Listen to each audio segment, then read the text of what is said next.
As you heard from my informative speech, I'll be talking about social media today. In today's society, the internet is used by virtually everyone, and because of this, social media sites such as Facebook, Twitter, and Instagram are very heavily populated. A whole generation will be forever changed because of this form of communication. While the internet is very useful and so is social media, there are some dangers that are involved with it, and guidelines need to be created within the realm of social media. Social media has a big impact on today's generation, and a lot of users can get caught up in what people are doing and saying on social media and tend to spend a lot of time on it. This has become a very widespread issue, and it's a well-known pastime for a lot of the younger generation. Because of this fact, monitoring on social media and the internet is very important from not only parents but just users in general. The unlimited access that we have within social media creates a really unique dynamic, and one obvious outcome is that people are starting to abuse the system and use false identities and statements on social media. A popular example is about a Notre Dame football player, Manti Te'o, and he was involved in a scam on the internet called catfishing, and this just gives you a brief definition of catfishing if you're not really sure what it is.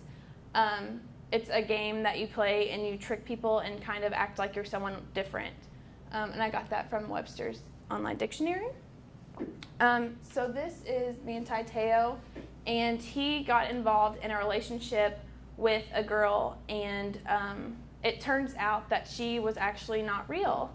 And there was a big controversy over how he did not realize that this was a fake relationship and that everything was fake within it. So some of his supporters and fans got together and tried to describe his background and why this might have come about. But it just proves that you never know who is on the other side of a computer. So that is why guidelines and education about social media is so important, because you never know what can come about, and catfishing scenarios will continue to go on until people understand these issues. This is just a brief thing from the internet about him. For decades, physical bullying has been a real issue within schools, and now that there is a growing interest within the internet and social media, the whole dynamic of bullying has changed, and cyberbullying has become an issue. It's causing authorities to get involved and create guidelines. Guidelines were initially not established for social media, and this needs to change with the changing world of social media. It just needs to comply with the issues that are coming about in today's society. I'm sure you all remember from my last speech, 12-year-old Rebecca.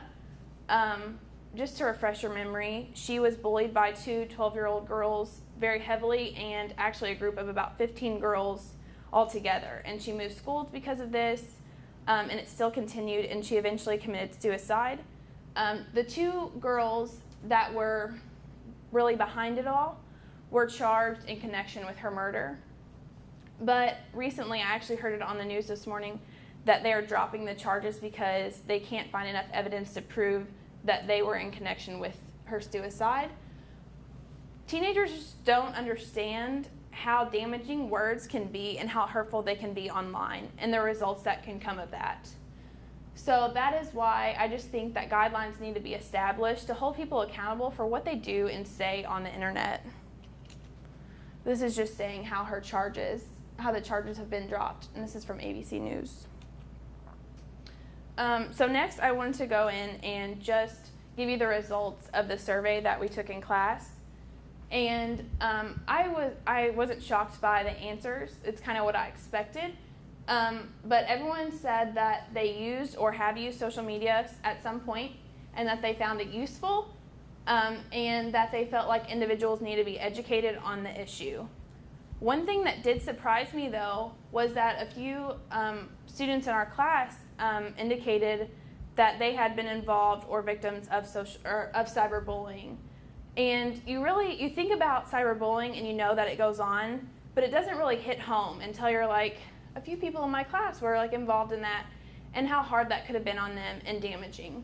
So we just need to realize that words can hurt, and education is a big issue within social media. So social media is really valuable and relevant in today's society, so that's why I don't necessarily think there need to be a whole lot of regulations on the issue, but I feel very strongly about education on it. We can be educated via school or even on the television, just promoting the issues of social media and what can come about from cyberbullying. This